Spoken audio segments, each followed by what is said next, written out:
এই রেসিপিটি দেখতে যেমন আকর্ষণীয়, খেতেও কিন্তু দারুণ সুস্বাদু। আর তৈরি করা কতটা সহজ তা ভিডিও দেখলেই বুঝতে পারবেন। এর ভিতরটা খুবই নরম সফট আর উপরে খুবই ক্রিস্পি, খুবই পারফেক্ট একটা কম্বিনেশন। প্রথমে একটি মিক্সিং বোলে 2টি ডিম, 1 চামচ তেল, পরিমাণ মতো লবণ, স্বাদ মতো চিনি, হাফ কাপ পানি এবং 1 কাপ ময়দা দিয়ে মিক্স করে একটি ডো তৈরি করে নিতে হবে। ডোটি যত বেশি ম্যাসেজ করবেন রেসিপিটি তত বেশি পারফেক্ট হবে। ডোটি পারফেক্টভাবে হয়ে গেলে এখান থেকে অল্প একটু করে নিয়ে ছোট ছোট বলের মতো করে তৈরি করে নিতে হবে। তারপর একটা বাটিতে অল্প একটু পানি নিয়ে তাতে 1 চামচ ময়দা দিয়ে ভালো করে মিক্স করে নিতে হবে।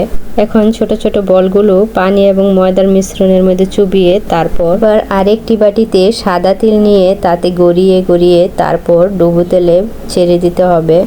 এবার লো হিটে ডুবো তেলে ভালোভাবে ধৈর্য ধরে ভেজে নিলেই তৈরি হয়ে যাবে দারুণ স্বাদের একটি রেসিপি। যত লো হিটে ভাজবেন তত ভিতর থেকে পারফেক্টভাবে ভাজা হয়ে যাবে, যা খেতে খুবই সুস্বাদু। আশা করি আপনারা এটি বাসায় একবার হলেও ট্রাই করে দেখবেন।